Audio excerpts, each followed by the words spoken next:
Welcome everybody to look at a brand new Indicator release, and it is 1939's When Tomorrow Comes. So this is directed by John M. Stahl, who also did the really rather fantastic Leave Her to Heaven. And this is a romantic drama clocking in at 92 minutes long. Stars Irene Dunn, who unfortunately I've only seen one other film from, and that was Love Affair. Also stars Charles Boyer, who was also in Love Affair alongside Dunn. And he was also in the really rather excellent Gaslight and A Woman's Revenge and Flesh and Fantasy, which is a supernatural anthology film. So it's about a famous concert pianist who is unhappily married to a woman who suffers from mental illness and then falls in love with a waitress. So this isn't as strong or as consistent of an effort as Love Affair, which, like I said, also stars Dunn and Boyer. It's also from the same year as this, coincidentally. But that said, the two of them together and being as enjoyable as ever to watch does help to overcome most of the issues that this has. That said, the supporting cast is also decent. It is well paced. I love the fact that for a time it turns into a disaster film as they get caught up in quite a horrific storm. The plot is generally engrossing. Politically speaking, it is also reasonably progressive for the time with its pro union message, and the character interactions are solid. Just a shame then that the ending is on the underwhelming side of things, as it doesn't really resolve all that much.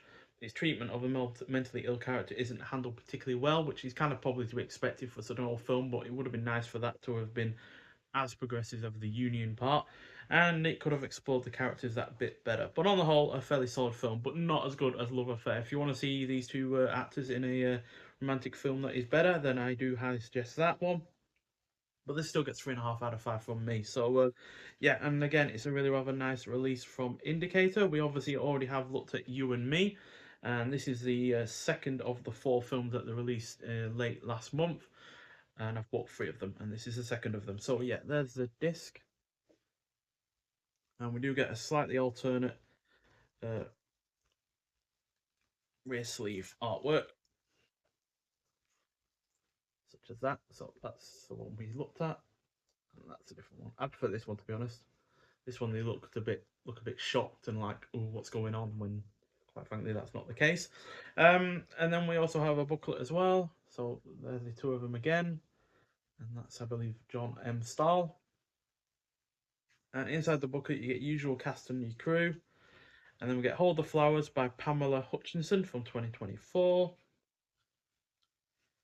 This is, as per usual, quite a fit booklet from Indicator. And then we get His Heart is in a Good Cry, Not in a Laugh from 1939. So this is about speaking to the Washington Evening Star from the set of When Tomorrow Comes, here referred to under the working title of The Modern Cinderella. Director John M. Stahl spoke about his taste for directing weepies, so yeah, romance films. So a fairly in-depth interview by the looks of things there. And we also get Irene on Charles slash Charles on Irene. So after the enormous box office success of Love Affair, saw an explosion of public interest in the lives of Charles Boyer and Irene Dunn, with many believing that they had a real life romantic relationship, despite both actors being happily married.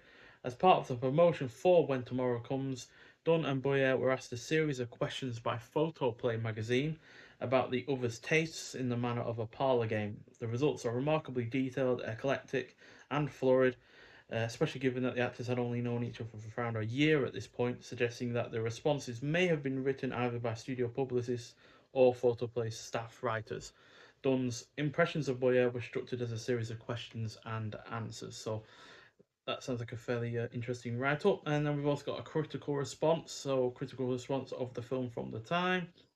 And then we've got a black and white poster in the rear. And then we've got about the presentation as well. So it's restored in 2K by Kino Loba, just like You and Me was. And the film's original mono audio is remastered at the same time. So that's fairly good.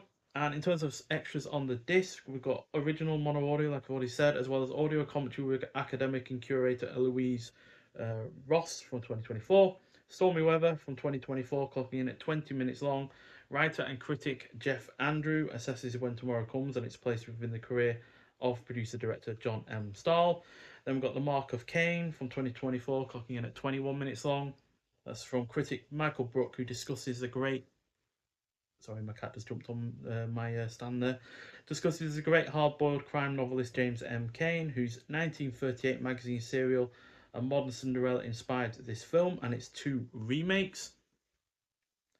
Then we also get image gallery, script gallery, complete dialogue and continuity screenplay, new and improved English subtitles for the deaf and hard of hearing, and the booklet and the reversible artwork as I've already shown. So yeah, this is limited to 3,000 copies in the UK, and it's a UK Blu-ray premiere as well, although it's not a worldwide one because obviously Kino Lorber already supplied the 2K for this as it was released in the US. So yeah, overall a solid film in the main. To be honest, nothing spectacular, but on the whole, it is fairly good. And yeah, it's recommended if you're into these two actors and enjoy them in Love Affair. But don't go expecting as good of a film as that effort.